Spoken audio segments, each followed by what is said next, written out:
حضرت شاہ عبد العزیز محدث دہلوی سے کسی نے پوچھا تھا، یہ باتیں اس لیے عرض کر رہا ہوں کہ ہماری توجہ اور طلب ہی نہ رہی ان محفلوں کی طرف. اگر یہاں ناچ گانے کی مجلس ہوتی نا اس پنڈال میں تو دل بھرنے کو جگہ نہ ہوتی،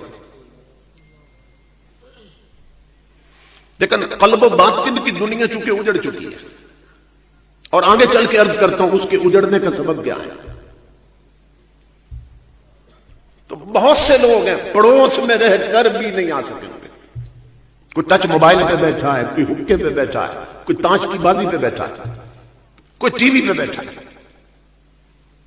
اس کی طبیعت مائل ہی نہیں ہوئی اس مجلس کی طرف.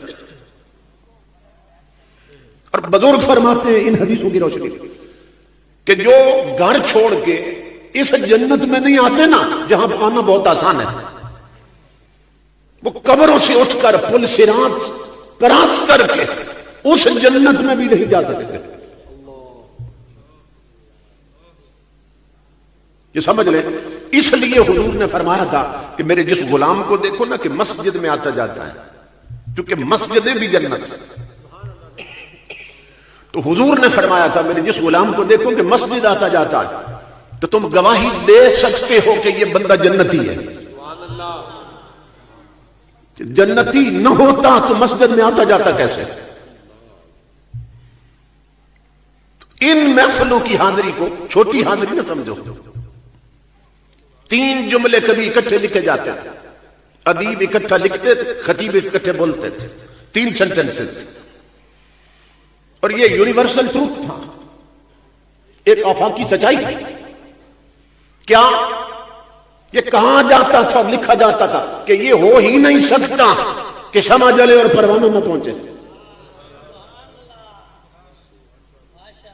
دوسرا جملہ یہ تھا یہ ممکن ہی نہیں پھول کھلے اور بلبل نہ آئے.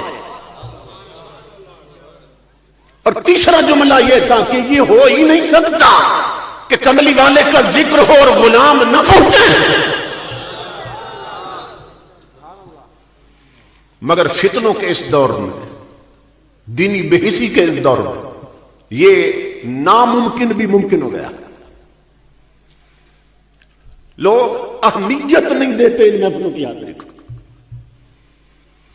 تو جو آئے ہیں انہیں مبارک دیتا ہوں. تم جتنا وقت گزارو گے نا جنت میں گزارو گے.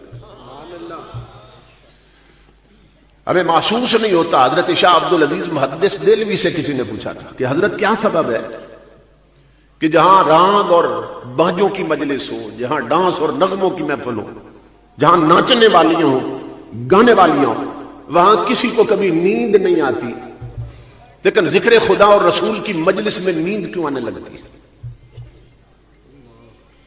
ایمان سے بتائیں کبھی گانوں کی مجلس میں، رقص و سرود کی مجلس میں بھی کسی کو سوتے دیکھا ہے؟ اور وہاں سب کی طلب ہوتی ہے کہ اگلی سیٹوں پہ پہنچے، اگلی سبوں میں بیٹھے.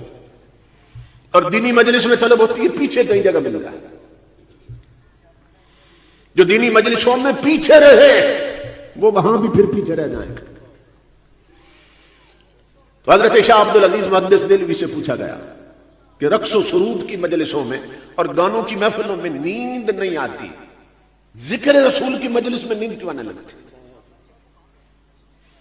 آپ نے فرمایا بیٹا سیدھی سی بات، دیکھیں کامن سینس کی بات کر رہے ہیں، فرمایا سیدھی سی بات ہے میرے بیٹا کہ نیند کانٹوں پہ نہیں آتی، نیند پھولوں پہ آتی ہے. اللہ کی عزت کی قسم لوگوں جو رقص و سرود کی محفلوں میں ہیں، ناچ اور گانے کی مجلسوں میں ہیں، وہ بدنصیب کانٹوں پہ ہوتے ہیں. جو ذکر خدا اور رسول کی مجلس میں ہیں وہ پھولوں میں ہیں. مگر یہ پھول اور کانٹے ابھی نہیں دکھائے جائے، ایمان بالغیب نہیں رہتا. یہ کانٹے اور پھول اس دن نظر آئیں گے جس دن یہ آنکھ بند ہو جائے گی اور یہ آنکھ کھل جائے گی. اس دن خبر ہوگی کتنا وقت کانٹوں پہ گزرا تھا اور کتنا پھولوں پہ گزرا تھا، اور کہاں کانٹے تھے اور کہاں پھول تھے.